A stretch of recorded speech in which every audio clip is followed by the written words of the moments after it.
An endless tapestry of stars reaching toward infinity. Scattered through its vastness are 100 billion planets on which life theoretically could exist. If only 1% of that life is intelligent, there could be 1 million civilizations out there. And of that million, it is conceivable that one discovered the secrets of space travel. It is possible that ancient astronauts went in search of life beyond their own world and found it on the planet Earth. The existence of other intelligent beings in the universe intrigues the men of tomorrow's science, the exobiologists, students of life in outer space.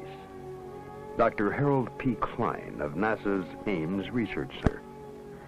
The knowledge that this kind of life that we know of in this planet is not the only one will have very profound influence, whether that other life is more advanced or less advanced than we are. The very knowledge that life can originate spontaneously will have, I believe, very profound effects on the thinking of man in terms of what he is and what his role is in the universe.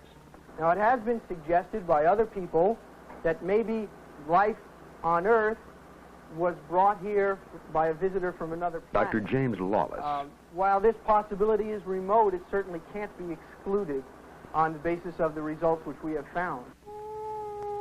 If ancient astronauts did land here, what effect would they have had upon early Earthmen? Perhaps they were worshipped, feared, loved. Perhaps they brought gifts, a new world of knowledge, or simply the principle of the lever. If we accept the premise that beings from another civilization visited here ages ago, then some of the mysteries of our past take on a new and startling light.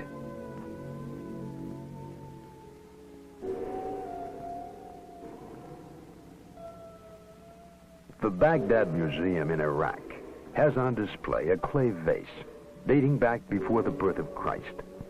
The vase is also a 2,000-year-old battery. A small copper tube is placed in the narrow neck, and a rod made of a metal alloy is inserted in the copper tube. When filled with hydrochloric acid, it produces an electric current. The vase was, it seems, a primitive galvanic cell battery. Count Volta is credited with having invented the electric cell 2,500 years later.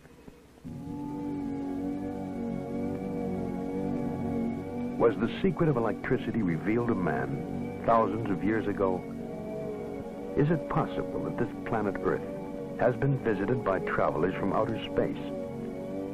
Did they wander through the throbbing light years of the universe in search of other life and find it here?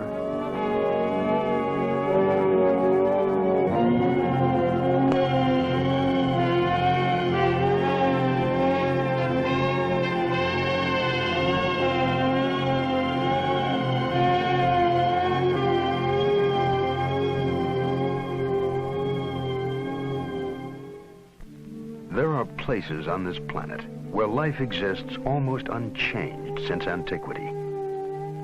Less than 3 decades ago, machines descended from the skies to land in a remote region in the South Pacific. The primitive inhabitants were puzzled and frightened by the invasion. The visitors were light-skinned creatures who didn't hunt or fish, yet never lacked food. They came from heaven. They had to be gods. They were, in fact, American servicemen, sent to construct airfields and military installations during the Second World War. When the war was over, they went home, back into the skies. The natives began making straw and bamboo fetishes resembling airplanes. To this day, they scan the heavens day and night, watching and waiting for the return.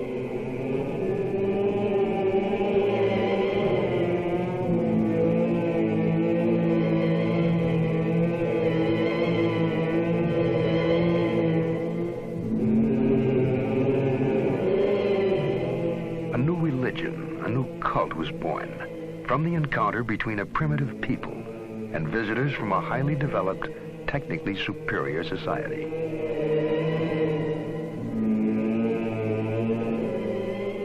All men were at one time primitive. It is possible to imagine that our own forebears may well have reacted in the same way to visitors from outer space.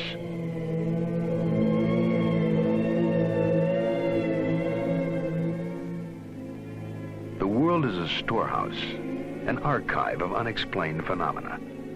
Gigantic creations, in effigy of what? To appease or acclaim whom? Early stone carvers left silent records for their descendants, to tell us something, but not quite enough.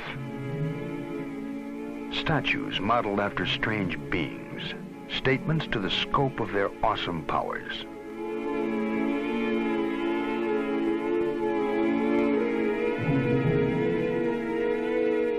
Folk legend surrounds their origin. Strange stories of gods who appeared riding across the skies in flaming chariots of light. Whole civilizations were structured around these gods. Civilizations which at one time flourished and then mysteriously disappeared. Only stone relics survive to give mute testimony to their time. Their true history has been the cause of much scientific inquiry and romantic speculation.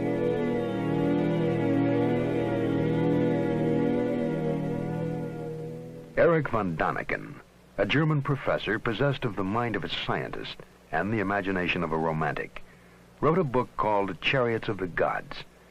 He stated that sometime in the distant past, man was visited by intelligent beings from outer space. What in olden times might have been heresy is today intriguing speculation. Von Däniken traveled to all corners of the world, gathering evidence in support of his theory. Or is it a theory? Judge for yourself. Istanbul, the city on the Golden Horn. Here stands the Palace of Topkapi. A curious set of maps are kept here, which were found in the Orient by the Turkish Admiral Piri Reis. The oldest of these maps dates back to approximately the 1st century A.D. They are most likely copies of still earlier maps. As astronauts high above Cairo, we would view the Earth in the configuration seen on the old maps. The outlines of the modern maps are the same as the pattern visible on the Piri Reis charts. Another map in the collection shows a region which is still largely unexplored, the Antarctic. The existence of Antarctica as a continent was only established in the 19th century, and it wasn't even explored until 1911 by a Norwegian, Roald Amundsen. The map dates from 1532, a time when the techniques and basic equipment were unavailable to determine longitude. The question lingers. What was the source of information?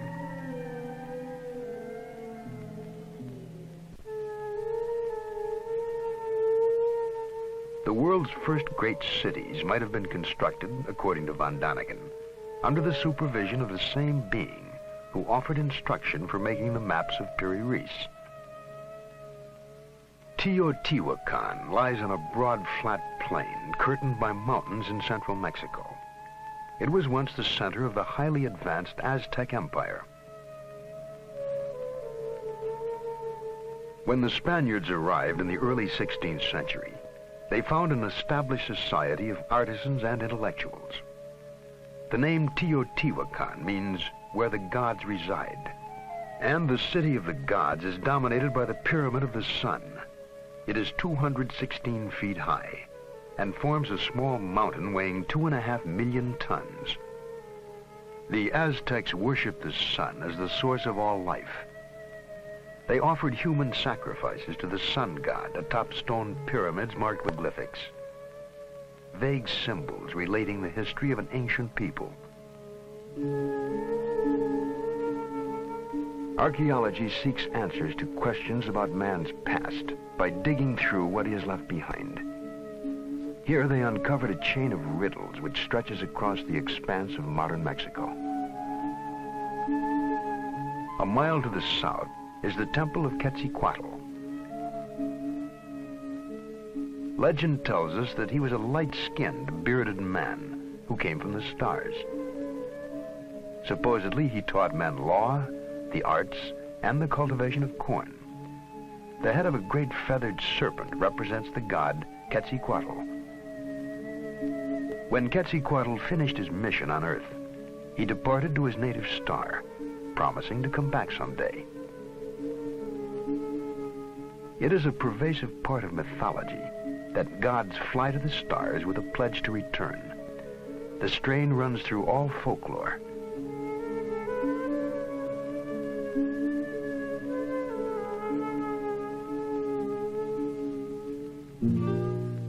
The ruins of the deserted city of Tula rest about 20 miles from Teotihuacan. It was one of the cities supposedly linked in legend to a ladder hung in the sky. Monumental sculptures stand as silent watch over the remains, guardians of an eternal mystery. They appear to be warriors, dressed alike, wearing unusual helmets. They carry some sort of box-like unit on their chests. Perhaps they are weapons or communications equipment. Unrecognizable tools or controls are clasped in their hands.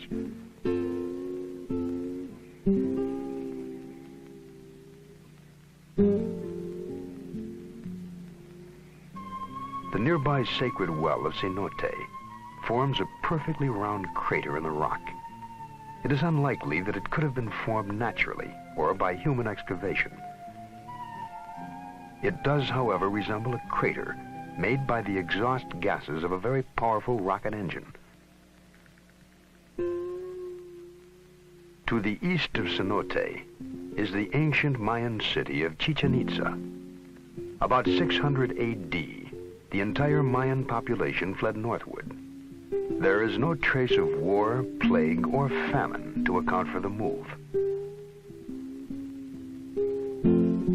Outstanding astronomers, Mayans calendared the year by constructing a central pyramid with 365 steps.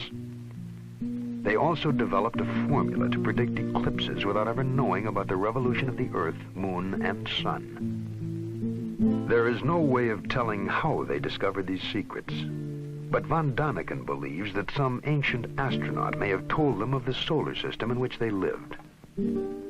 A stone relief portrays a god in a helmet with projections resembling antennae. The Mayans name their patron Kukulkan. In every 6,000 years, the Mayan calendar is off by only one day. Such was the gift of Kukulkan.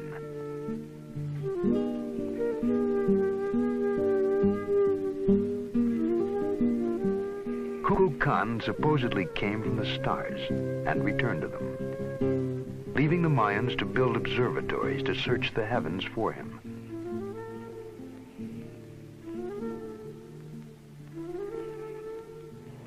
Perhaps with our modern observatories and telescopes, we are still searching for Kukulkan and Quetzalcoatl, who deserted to ancient skies. Modern science examines the heavens in search of information. Data, according to Dr. Werner von Braun, that gives us perspective on our own brief existence in the firmament.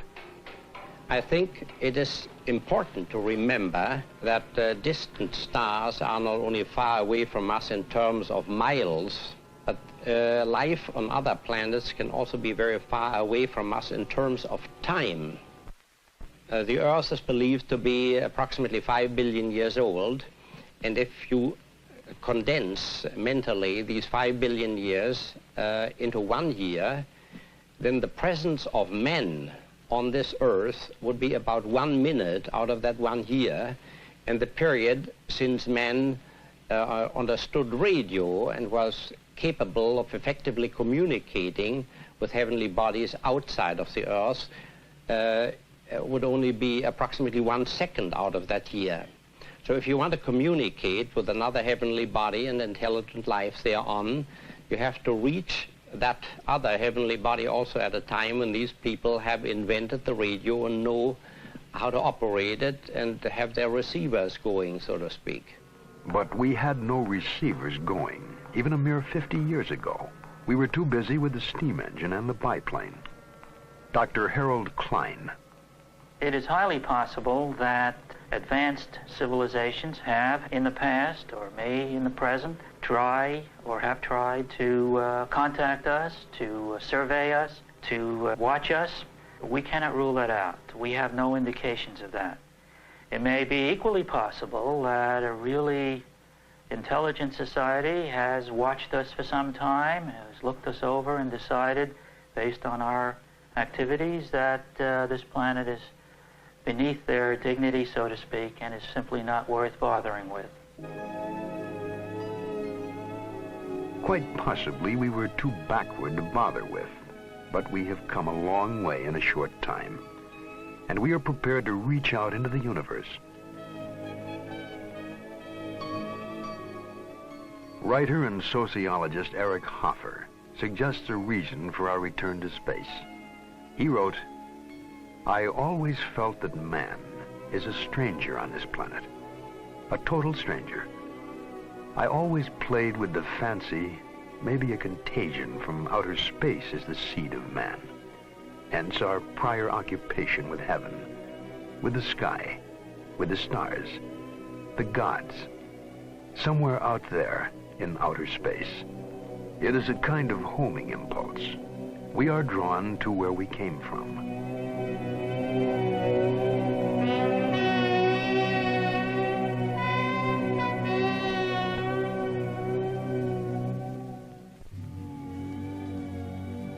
In the 7th decade of the 20th century, the landscape of the moon became familiar. Man went to the moon on his first mission in search of life.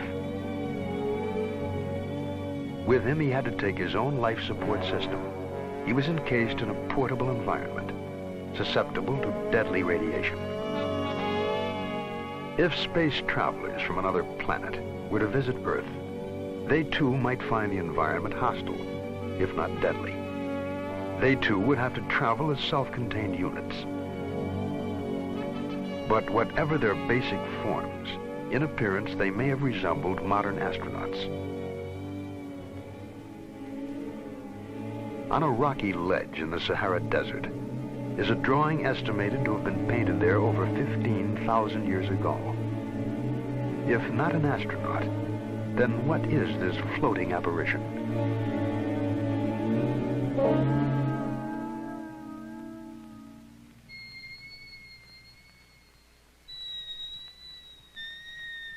Henri Loti, the early French archaeologist, discovered the image of the 19-foot giant and called him the great god Mars.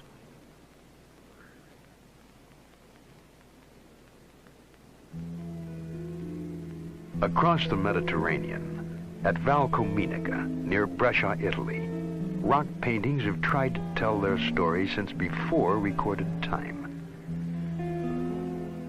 They are portrayals of strange beings in bulky overalls. Their helmets seem to carry antennae. In their hands are clasped some manner of tool or weapon.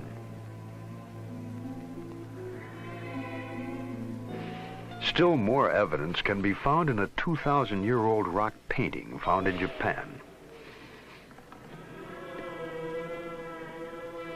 In the rough, rocky countryside of northwest Australia, there are scores of rock paintings which date back far in time. Drawings which are probably some of the earliest messages from prehistoric man. Sketches represent the activities of one Gina, a legendary goddess of the Milky Way. She too came from heaven to instruct the children of Earth. Von Daniken believes there were models, possibly even one model for all the deities found recorded in rock.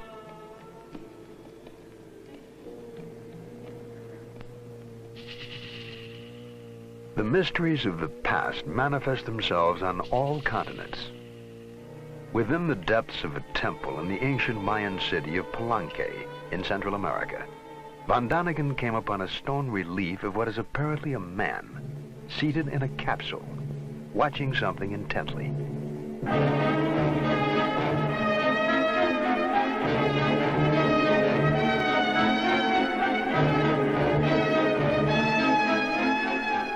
His hand seemed to be operating some undefinable controls. His foot pressing a lever. And at the rear of the capsule are jets trailing flames behind them. He seems to be dressed for the job, in trousers with a broad belt, a sort of jacket, tight-fitting at the wrists. The chair is well upholstered to absorb the shock of acceleration.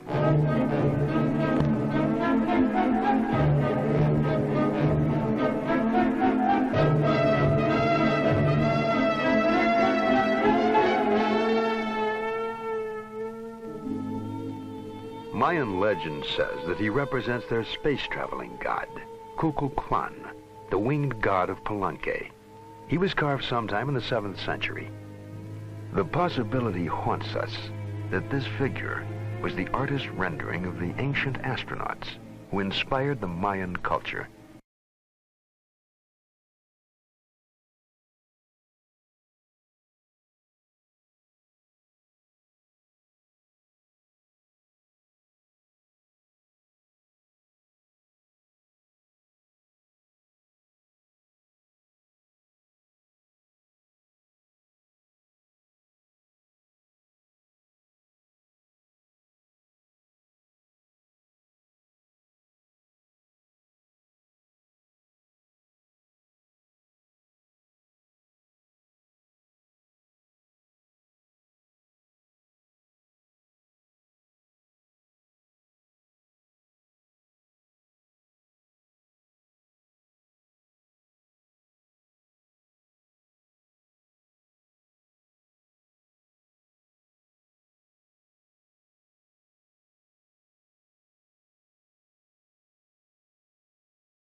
Desane.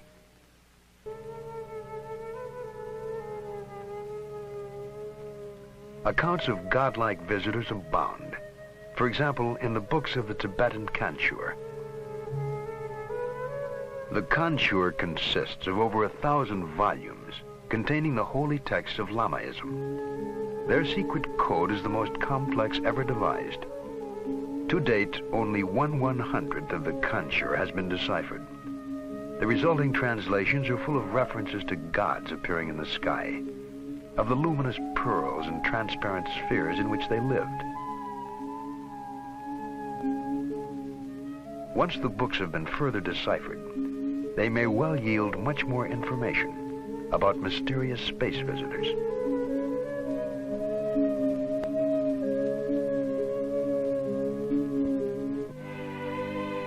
Closer to Western civilization, we have one of the world's most detailed records, the Bible. The Bible says that the Lord caused to rain upon Sodom and Gomorrah brimstone and fire. God sent his messengers to warn Lot's family of impending disaster. The angels told Lot, "Flee for your life. Do not look back. Flee to the hills lest you be consumed." The messengers were insistent that he leave the city immediately. Von Daniken wondered if they had foreknowledge of an impending cataclysmic explosion.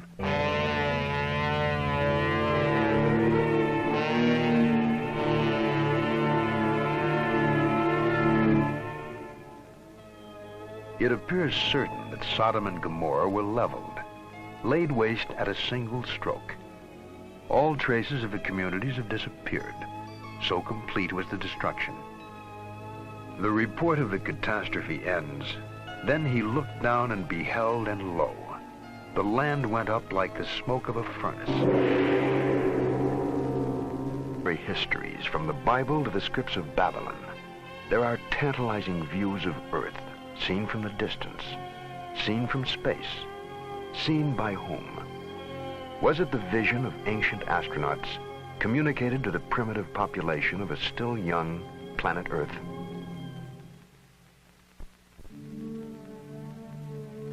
If we were to land on a strange planet, we would probably avoid its magnetically disruptive poles.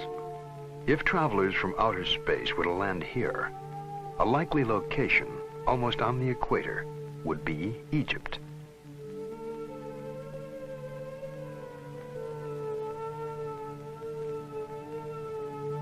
The pyramids, eternal mysteries in themselves, provide additional evidence to support the premise that Earth was visited by ancient astronauts. The Great Pyramid rises to a height of 477 feet. 2,300,000 stone blocks, each a crushing 2.5 tons, each perfectly fitting, climbed toward the sky.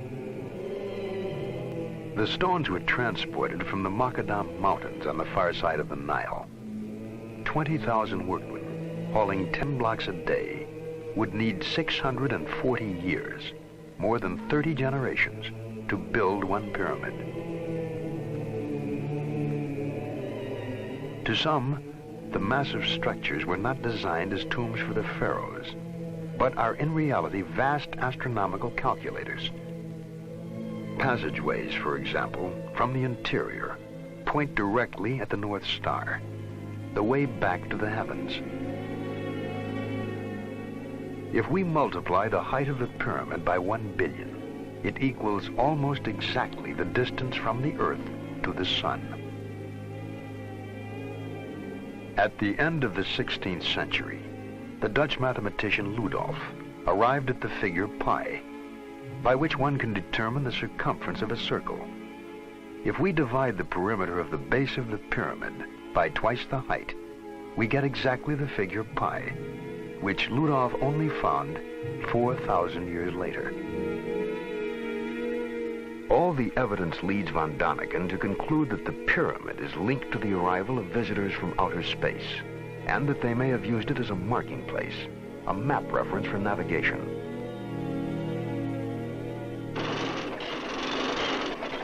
When modern Egypt chose to construct the Aswan Dam, there stood one obstacle. The flooding would submerge the 3,000-year-old temple of Abu Simbel. Over 100 nations answered UNESCO's plea to save the monument. Latest equipment and engineering techniques were used. Still, it took 3 years to accomplish. Because centuries were needed for the original builders to create the temples, it is probable they honor no single pharaoh. They stand, however, in tribute to the gods of the sun, the center of Egyptian religions, and to those who return from Earth to the skies.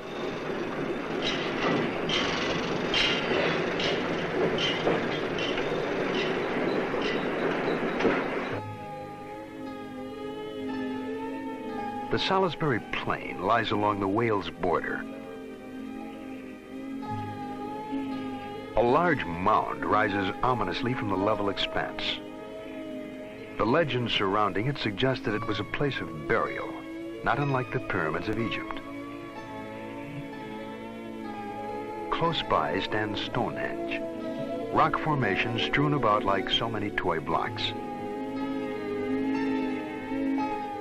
It is believed to have been built 2,000 years ago.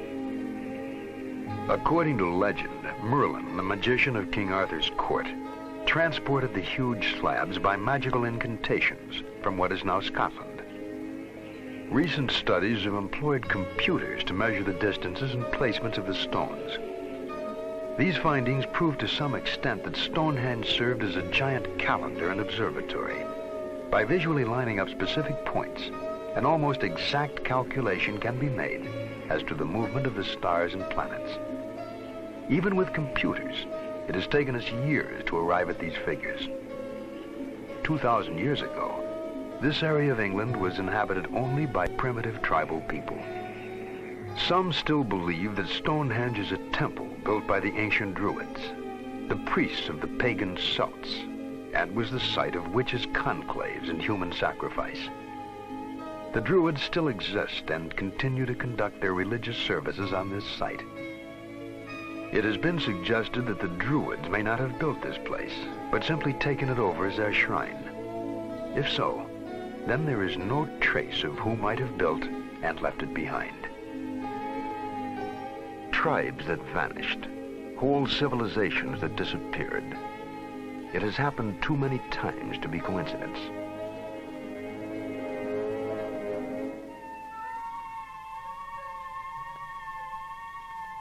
Guarding the headwaters of the Amazon River are the ruins of Machu Picchu, an outpost of Peruvian Inca society.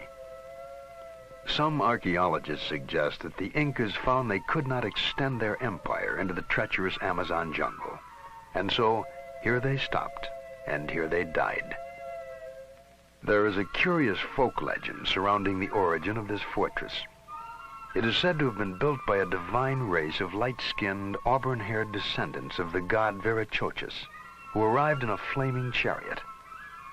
Nothing remains of these supposed people, but the legend goes on to say that they abandoned their citadel and returned to the skies. They left only the ruins of their mountaintop city for us to wonder at.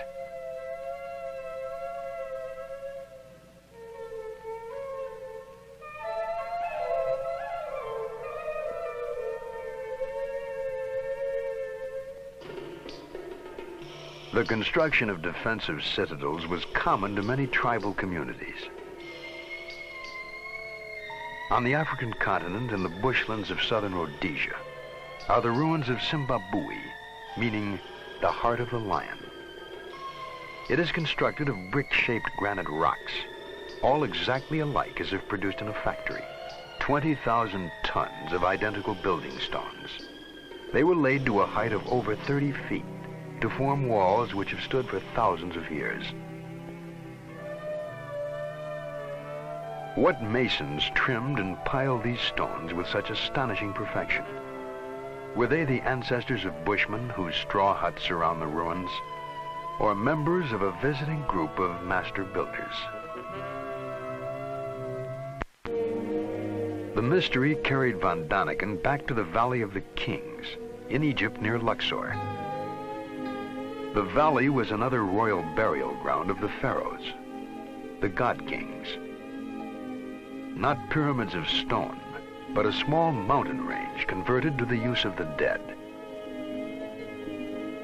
The entrances were hidden, little more than windows into the rock, with steep stairs and winding passageways leading to the tomb of the 9-year-old pharaoh god Tutankhamun.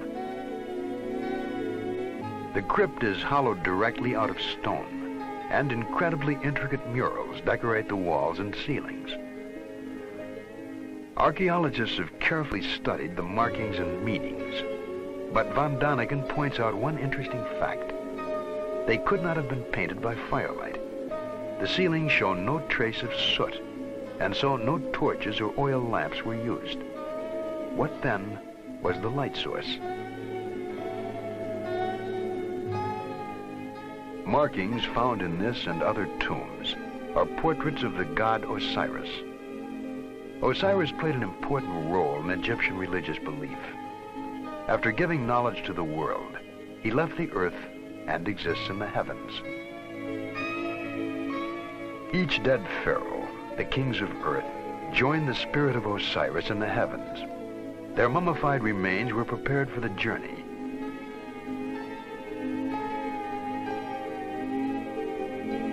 In the golden armor casing, whom were they imitating?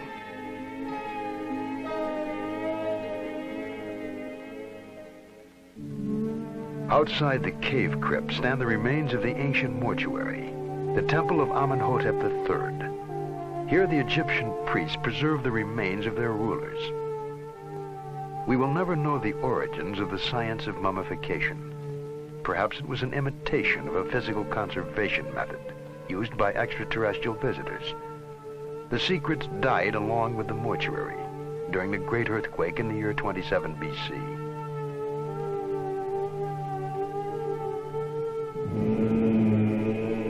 Some distance away, guarding the entrance to this temple of the dead, rest the Memnon Colossi, 2,000 years old, 52 feet high, each weighing over 1,000 tons. It is difficult for us to imagine them being moved from the distant quarries by manpower alone. And so the sentinels of the temple evoke images of a time when the activity inside was directed by godlike visitors who came as masters to Earth.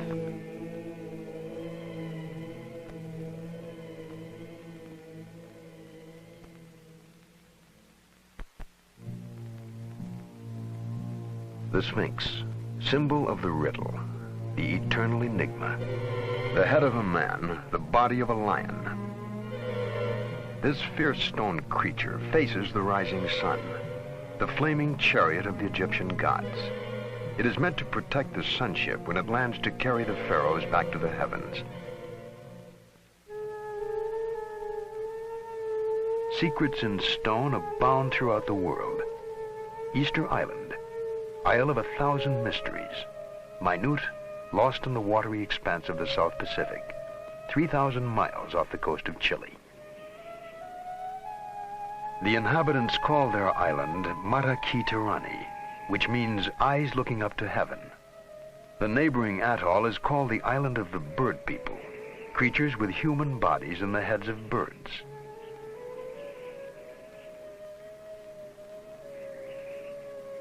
Von Daniken suggests that these bird heads could also be helmets equipped with a type of mask.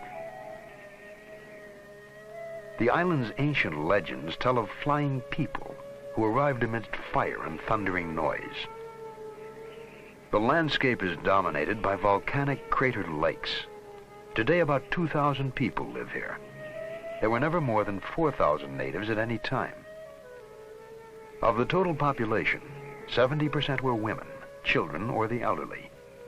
The majority of able-bodied men was needed for the production of food. Thus, the number of workmen was so small that it would have been impossible for them to create the more than 600 gigantic stone figures found everywhere on the island.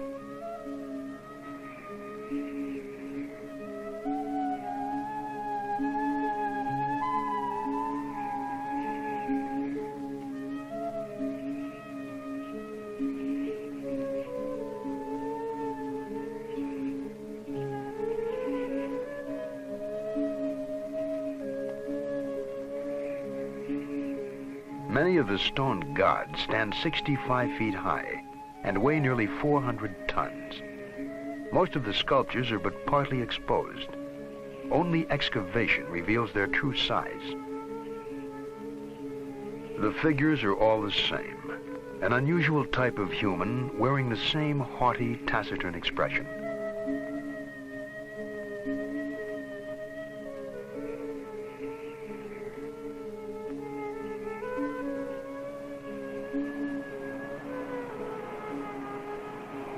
One statue, unearthed by explorer Thor Heyerdahl, suggests man's role.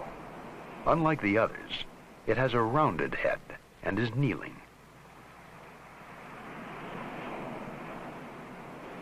The workshop at the volcanic crater, Ranoraraku, has stone so hard that repeated hammering with a stone chisel hardly scratches it. The colossi carved here were removed to distances as much as 12 miles from this location. There was no army of slaves for labor, no wood for rollers, nor the slightest traces to suggest that the sculptures were dragged across the island. And so they lie here, mute, eyes looking up to heaven.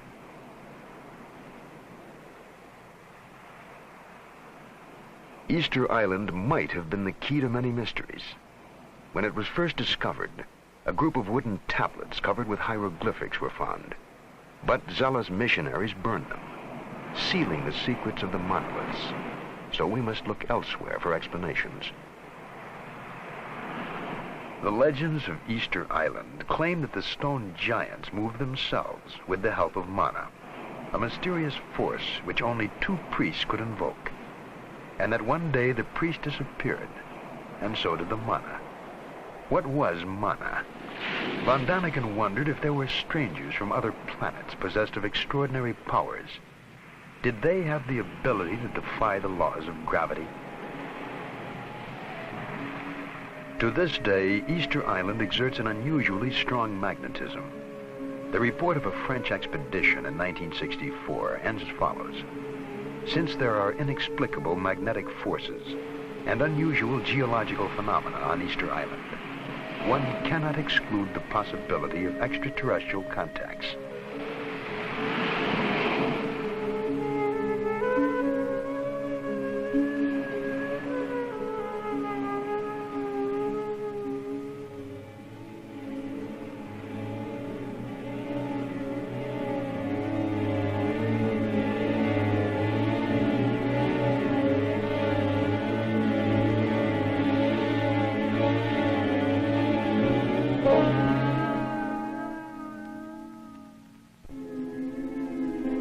Almost on a direct line from Easter Island is the Bay of Pisco, along the coast of southern Peru.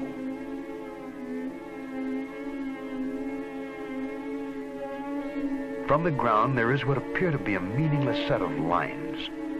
But from a high altitude, they form a trident 300 feet long, pointing the way inland.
Height, from an aircraft, for instance. The lines fall into focus. We see a spider, an eagle,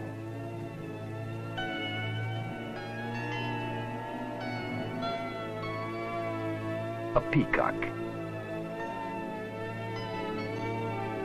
and a hummingbird, none of which can be recognized from the ground. And there is no observation point, no mountain nearby overlooking the plain.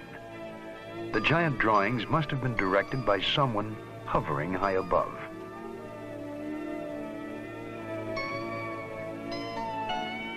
Straight as arrows, one huge geometric puzzle.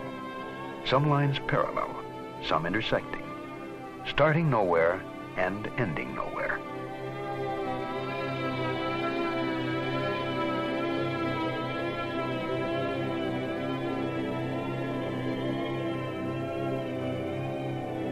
The conclusion reached by von Daniken is that the lines represent a landing field. The plain of Nazca is a gigantic abandoned airport.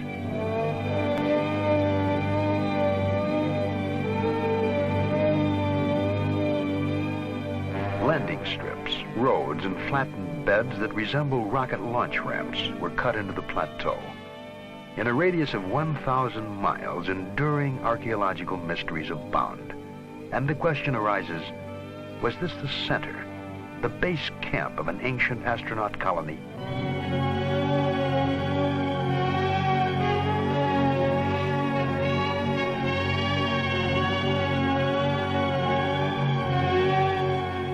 Around the world, we have seen carvings in Japan, Egypt, Australia, Yugoslavia, and all bear a striking resemblance to the carvings at Nazca.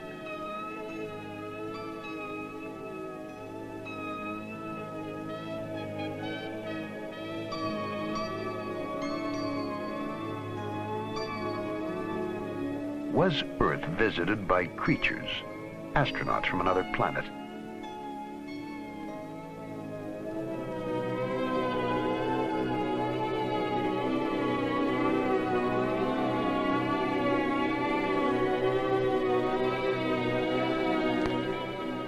We have only fragments, starlit night, and allow yourself the freedom to wonder.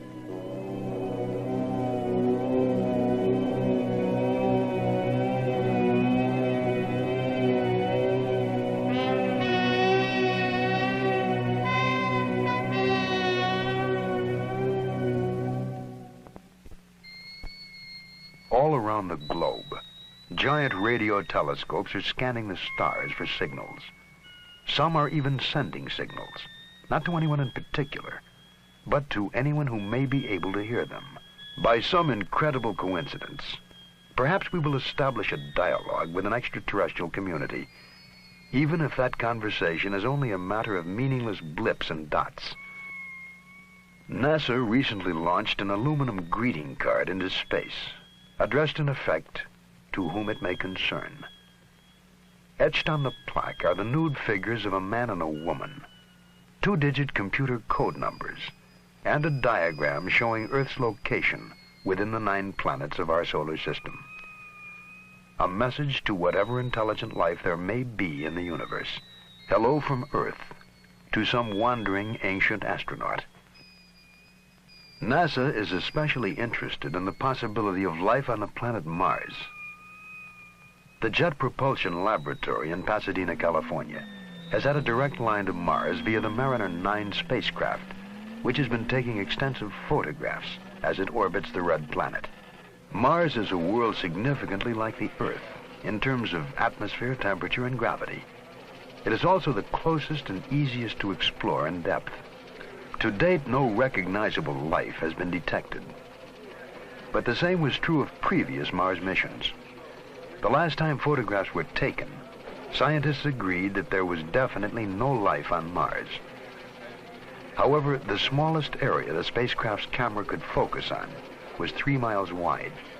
Therefore, the only things we might have missed are a couple of mile-long elephants. Dr. Carl Sagan is one of the directors of the Mariner mission exploring Mars, and he has a special interest in the possibilities of intelligent life in the universe. The question arises, might there have been a visit to the Earth in historical times? There are popular books on this subject. It's an idea which people find exciting. It's a kind of scientific justification of theological belief which people would rather believe in any case. It's a kind of modern dress for old-time religion. Well, what about that? Is that possible or not? I can only say that you can't exclude the possibility, but there's not a smidgen of evidence that is compelling.